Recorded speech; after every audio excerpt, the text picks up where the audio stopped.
All right, welcome to Just DAO It, the podcast for people starting DAOs. I'm Adam Miller, and I'm your host.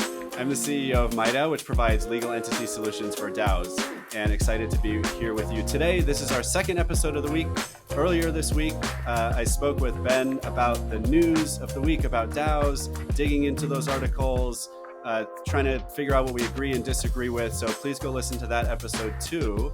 So for today, Ben, let's introduce you to the audience by asking you how you got into Web3 and DAOs in the first place. Yeah, so I got into Web3, crypto in general, a long time ago. I actually came across the Bitcoin white paper, I want to say back in like 2011 or 2012, and got fascinated by it. But it didn't have the conviction to go, make big moves into crypto back then. I was already running a startup. When EVM came out, or Ethereum came out, it was, again, curious, but not really fully interested in it. But over the last couple of years, I've had the chance to actually go deep dive into Ethereum and just smart contracts in general. And I think it is an absolute game changer. And I believe that Web3 really is the future of the internet. Mm-hmm. So I wonder if you had a similar moment as I did, because my story is very similar. I didn't actually know about the white paper, but I got involved in Bitcoin in 2012. And then I saw that Ethereum was happening, but it wasn't until 2020 when I think I got my MetaMask wallet, I exchanged some tokens, and I bought an NFT. And it wasn't like those tokens or that NFT was going to change my life, but experiencing using Ethereum changed my life. And I instantly, something clicked in my head. And I think this happens for a lot of people where I thought, like, this is it. This is Internet 2.0. This is going to change everything. Do you remember, did you have a moment like that? Was it buying an NFT or was it something else? I remember the first few transactions. I was trying to understand what a token was exactly. And it wasn't about the transaction or MetaMask. Like, that part's actually fairly straightforward.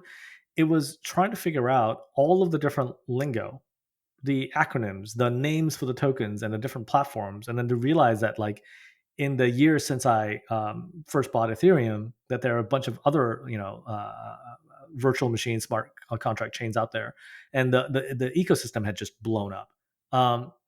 And so, as a newcomer, it was incredibly painful to understand crypto and DeFi.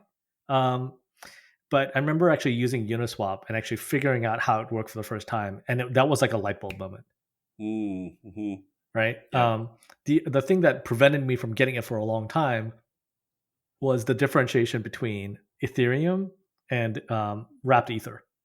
Mm-hmm. Right. Mm-hmm. Like the ERC20 representation of the native token, right, is a completely different thing. And I'm like, why? It didn't make sense to me until I used Uniswap. Such a rabbit hole. It is. And then you're like, I miss it. Oh, now I see. Miss it.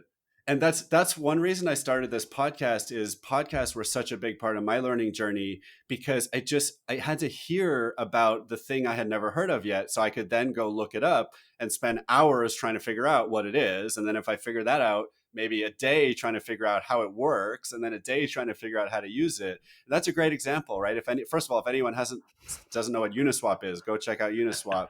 And if you want to go deeper, what is a token? And try to answer that question. Yeah, an ERC20 versus a ERC 721. Yeah. Right. Yeah. And so, but the moment you realize what an ERC20 is and what that represents, and then you realize there's a opposite version of that, conceptually, like, you can build on it super quickly. So, like, my professional history with crypto is not that long, right? In terms of full-time work that I've done. But there are some basic things that you can understand about the technology. And then the moment that clicks, everything else falls into place. And that's the part that I think is, like, incredibly powerful about trading crypto yourself and doing the swaps and understanding how DeFi works and things like that, is that once you start to see the logic is actually very, very good. Yeah, right. It's true. Yeah. And I mean, anyone I meet who was part of the development of the internet in the 90s tends to say that this feels the same. Like, the people who, and I wasn't there, and I always wished I was, one reason I'm so happy about being part of Web3. But from what I hear, that feeling that people had going to conferences and building websites and building these systems, that eventually turned into Facebook and Google and Amazon and all this other stuff, they knew they were doing something that was going to change the world. Maybe they didn't know exactly how or what it would look like. And people working on Web3, we know we're changing the world too.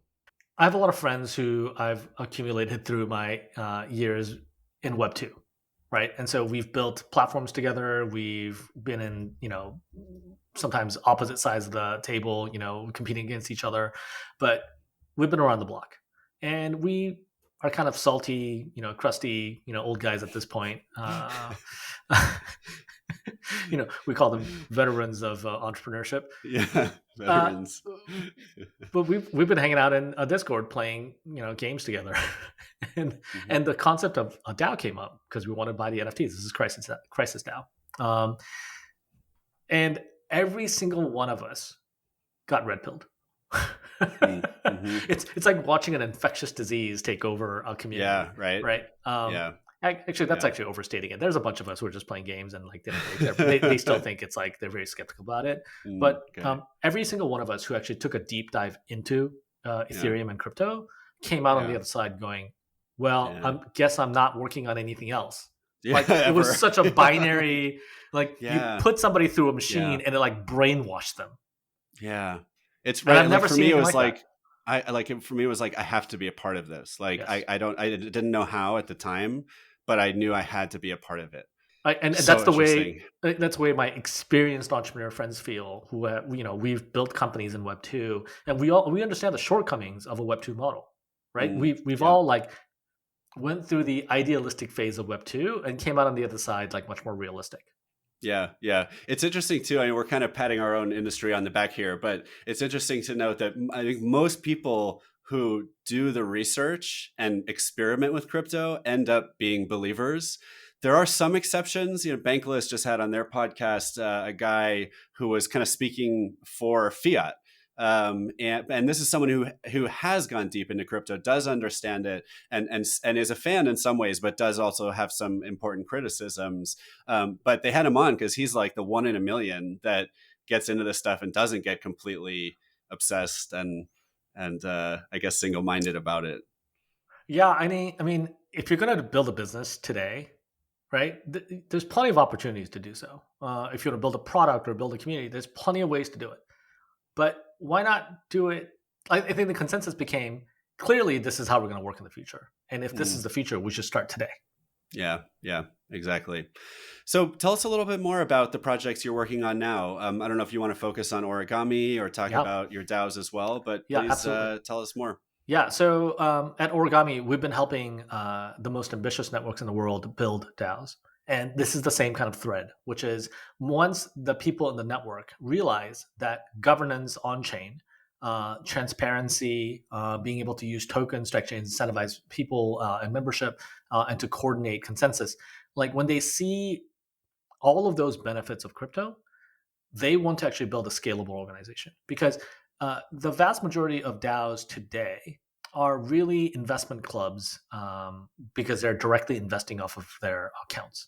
And there are limitations on regulations on how you can build that. Usually it caps out at about 100 members. And so Origami's pioneered this framework where we can build a DAO that works as an operating company that can scale to millions of members, right? And so again, if you're creating the business of tomorrow and you want to have a partnership with a community of people, you can actually build that community yourself. And so if you want to create a fashion brand and you have a bunch of people who want to actually support that cause, you can actually build a DAO that is a partner to that fashion brand. And so when it comes to distribution or feedback or validation, you can actually have people put in their community vote to help you guide that business. And those two things are separate, right? You can build a company and have a partnership with a DAO. Those don't need to be the same thing, but the community now has a much bigger stake and a say and has a vested interest in your success.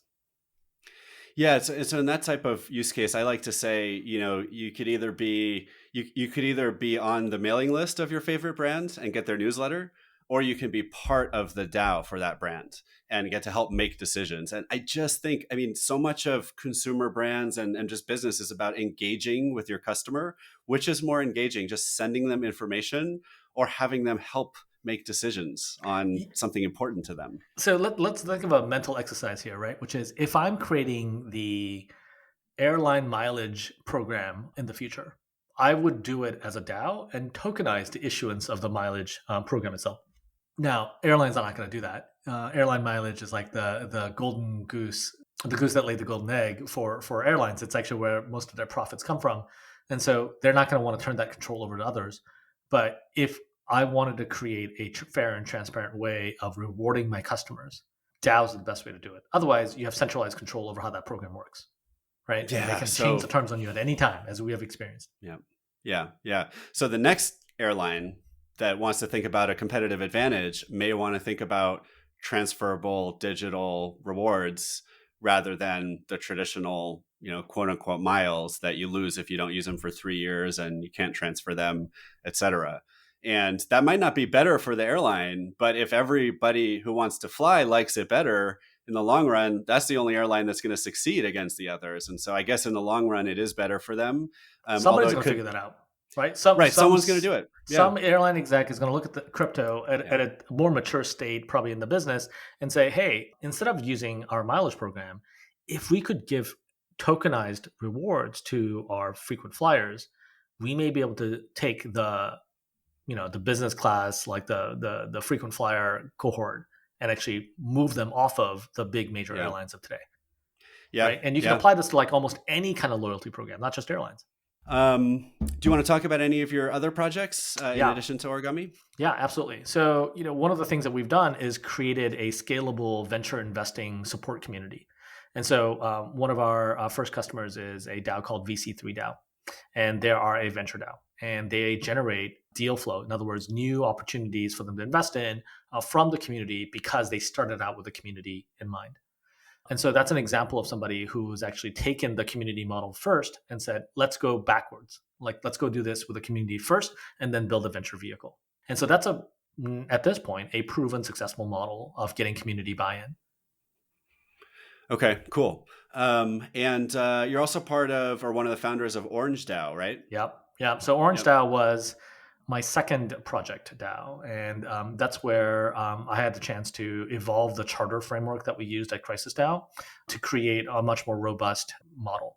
And it's different than a lot of the DAO frameworks that I used because it uses a representative democracy model. And Orange DAO has been successful to the point where I think it's got 80 million approximately dollars under assets under management.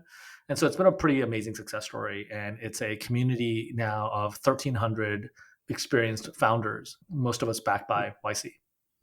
Interesting.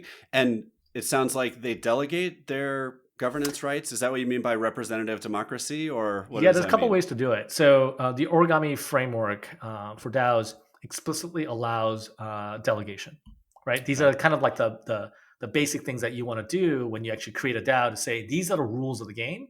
And so you want to be explicit about what is allowed and what isn't allowed. But we also actually use a committee structure. And so there's a 9-member committee split into threes, the rule of threes here. And they actually act as checks and balances for the community. And people are elected into those roles every season, which for us is every 6 months. And so they actually have the oversight requirement. And the reason we actually designed it that way is that while DAOs are really good at creating network effects and getting members to join in, the challenge is that no one's in charge. And so the way we work, that is right? a challenge. That's the challenge. So you don't want anybody in charge, but you want somebody to at least be on the other side accountable. So if Adam, you want to do work for the DAO and you pass a proposal and we give you $1 million to go do something, what happens? How do we know if that's actually worthwhile for us? Right. So the committees are the counterparties, right? That say, hey, thanks, Adam. You've done a great job in this proposal. Let's go see if we can scale this up. Or, hey, this wasn't really delivered. We can't give you our support for the future, right? So there has to be some level of, who's accountable for the performance. So I guess in that case, your product is making investments, but you could apply it to a DAO that builds a software product as well and say, these are the 9 people accountable for the development of the product? Yeah, absolutely. At least accountable for the work that the DAO has agreed to do. So you can pass a proposal right? It's not the committees are making all the decisions, but that proposal is now going to go to a committee for accountability. So it's like, great, Uh, um, the DAO wants to do X. Who's going to be here to make sure that the work is being done right? Yep. Yep. Interesting. So is it with Origami, the DAO framework and platform that you're building? Does every DAO follow a particular framework or structure, Yeah, or yeah, they like all use just the same framework, and okay? so you can Okay. obviously Cool. tweak the numbers and tweak the way the Okay. rules work, but there is a core, like what we call a minimally viable DAO Hmm. that uses this structure. So at the end of the day, you can actually have this handful of quote unquote committee members be the minimally viable DAO, Hmm. Okay. right? You don't need 1,000 people to make these simple decisions, right? You can have this core group that have volunteered and have been elected into these roles to actually make the small decisions on behalf of the DAO and be held accountable at the next round of elections. Yeah. Yeah. Okay. So you have a lot of experience with DAOs and with building a framework for lots of DAOs to Yeah, use, and you've seen a lot of people use it. yeah. So I want to ask you, what's the most common growing pain that you see DAOs have in their early stages of development, and how would you recommend that people address that challenge? The number one problem that people have, that DAOs have in the early stages, is that they're getting conflicting advice. So they've talked to lawyers, at least one lawyer, and basically the end result is we can't recommend the path forward because we don't know. Right? There are things that we will tell you about how the law works or how it's been interpreted or how it's been used. But if you're going to go issue or become a DAO and issue tokens, there's no risk-free way of doing it. And so DAOs kind of end up in this state of like frozen, like indecision, which is nobody wants to take the risk because they don't understand it, and so they can't move forward. And now they're a DAO in name only. They don't have a token. They've only got a Discord community. They can't really do anything, and everybody's looking at each other, going, "How do we move forward?" Okay. Does that apply in particular to investment DAOs? Given that the vast majority of DAOs out there are trying to collect money and then to go fund projects, they generally kind of fall into the same bucket. Okay. Yeah. Yeah, that's interesting. I guess I feel like I usually read that the most common type of DAO is the DeFi protocol DAO that is governing like some kind of software, open source software project on the blockchain. By number of tokenized interaction and governance, DeFi DAOs probably rule them all, right? They're probably the Okay. majority of DAO interactions because I can vote with my Uniswap token on a governance proposal, and that counts. But in terms of number of DAOs, right, number of entities or groups that are being formed, they're mostly just direct investment or indirect investment DAOs, and they have to be structured in this very specific way. Yeah, interesting. I feel like also the largest group of DAOs would be DAOs that don't have any money yet. If we're just looking at like one or the other, and I don't know if you'd call those DAOs yet, or just like startup DAOs that are trying to be DAOs, but either way, I think there's probably more investment DAOs without any investment yet than Yeah, there I, are. I would call them pre-launch DAOs, right? So There you they're go. I like like that. they haven't figured out how to actually raise the money or to pool the capital to actually do the work, because they're in a state of limbo. And so, our recommendation to them is you actually have to take a stance. You actually have to take a position and say, while this is imperfect, this is good enough, right? Which is true leadership, right? There's a famous quote from Jeff Bezos where he says, 80% of information is good enough for us to make a decision on. Right? And this isn't native to crypto. This is not native to DAOs. It's just this specific way of or type of uncertainty feels weird because you use the big L word and have lawyers involved. But in any business, you're always making decisions with not enough information. Yeah, very interesting. We talk a lot in the show about the importance of leadership in DAOs. And even if it's not leadership from the top or the center, you still need leadership in your DAO, even if it's totally distributed across all the members. And so I think you're, Yeah, you're, you're talking about one important element of leadership. yeah. And the origami framework is very clear on creating guidelines around what should be done, written into the logic and the culture of the DAO, and what should be decided on later. Right. And what we're optimizing for is the clear establishment of electing people into key roles. Right. And so that the DAO can actually say, great, at least there is voted on leadership. There's a method of declaring leadership temporarily for the DAO and to actually turn it over and to elect new leaders. Yeah. So do you feel that's a contrarian opinion in today's world of DAOs? Or do you feel that that's actually, you're just going with the flow of what people are saying and what they're doing? I think to some people it will sound heretical. Yeah. Contrarian is not a strong enough word for to describe what I'm advocating here to for some people. You know, Yeah. I think people have. I think direct democracy is very difficult for the people who are actually in the democracy, right? Because you're being asked to make decisions on things that you know nothing about, and you rather like that's you don't get paid to do that. You don't get paid to vote with your governance tokens. You're doing it so that you think that the DAO might become more valuable later, but you really have to specialize in this world of business. And DAOs at its core, whether it's nonprofit or for profit, is engaged in business and value creation. Hmm.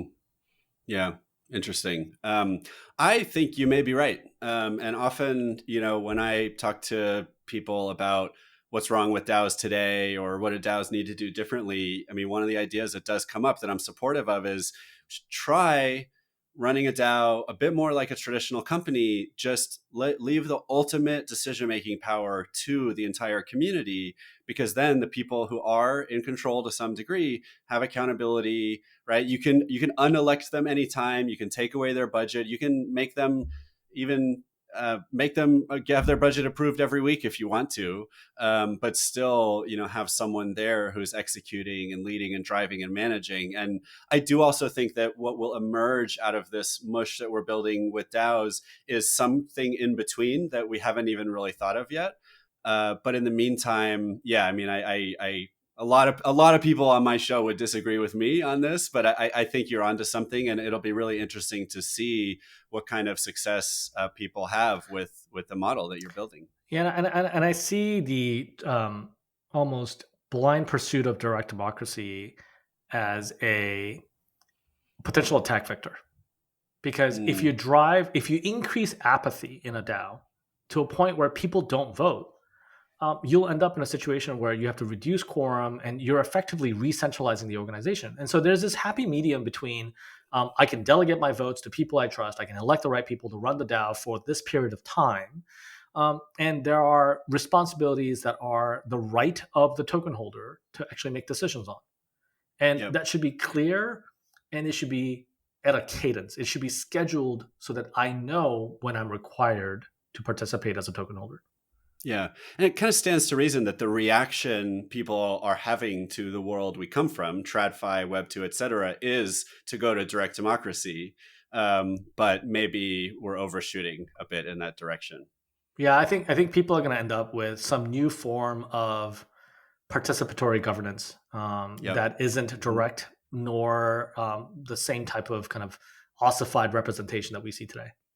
Love it. So, what would you say is the most common challenge that you've seen DAOs face overall, and how would you recommend people address that challenge? Yeah, I think DAOs have a very difficult time re-engaging members after its initial peak. Mm, So long-term engagement and apathy is a major concern.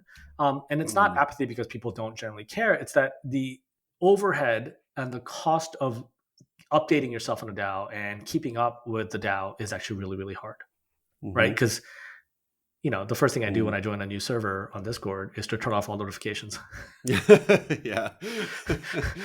right?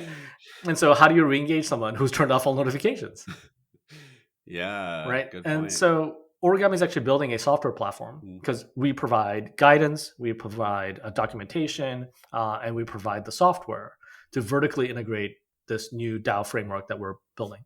And mhm, one of the top things that we are working on is creating a social platform so that people can communicate with other members of the DAO mm. internal to the DAO. I think that's really smart. I think, a lot of the DAO tools or DAO platforms are really focused just on the governance layer Mhm. and not necessarily on the social layer that really drives governance decisions. And so that's leaving people to try to develop their own social system on Discord or otherwise.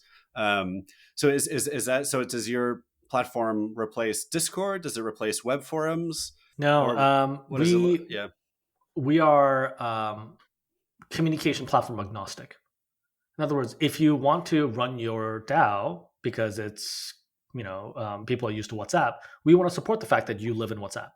If you want to run them in Discord, we want to respect the fact that they live in Discord.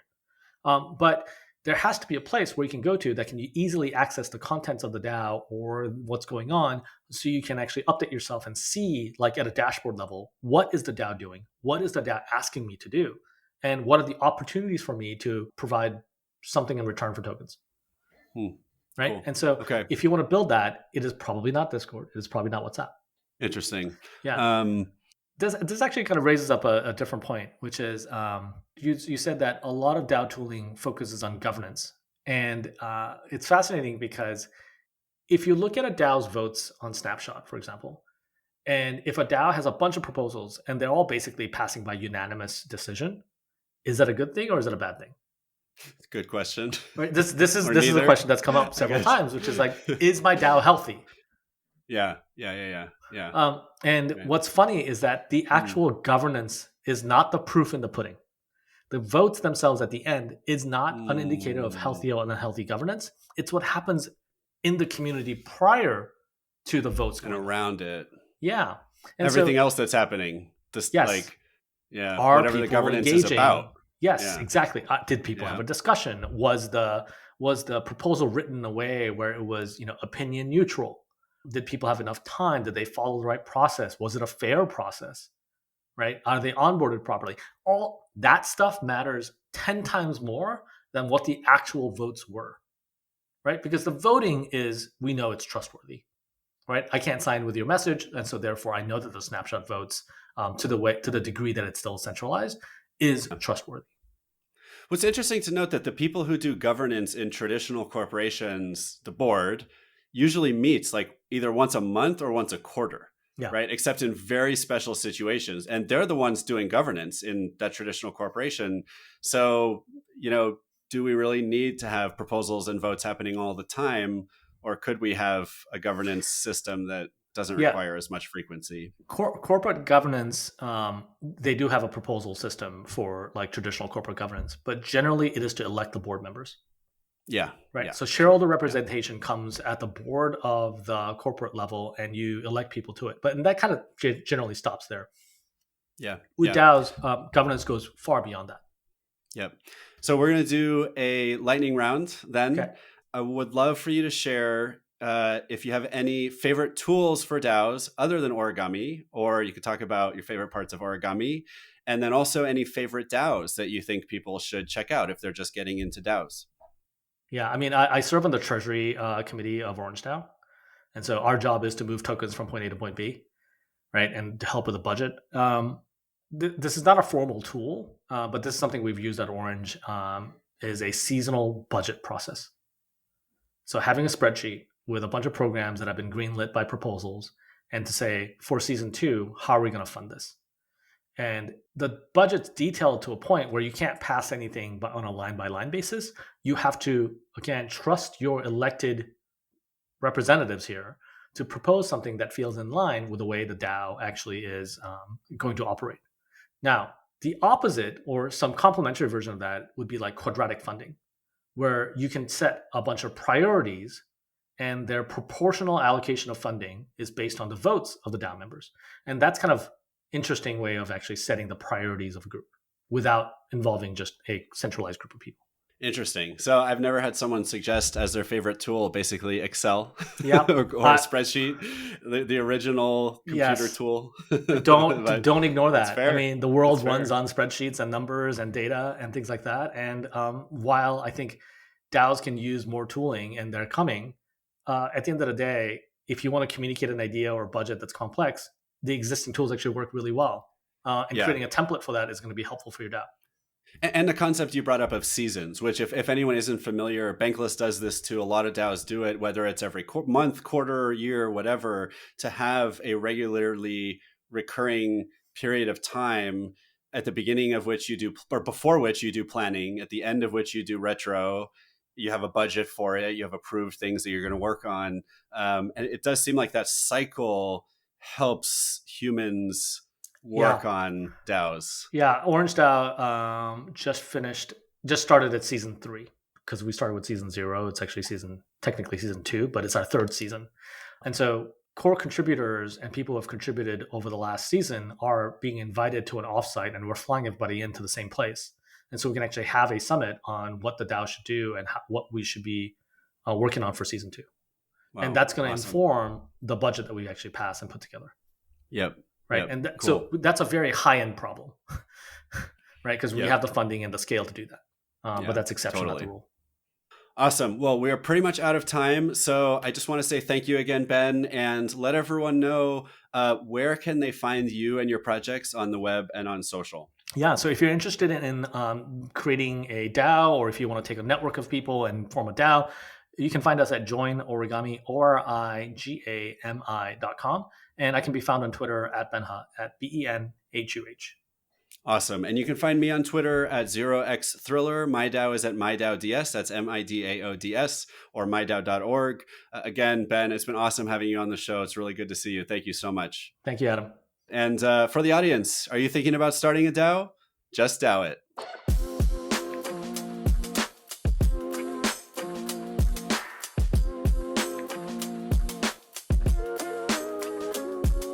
Just DAO It is for educational and entertainment purposes only.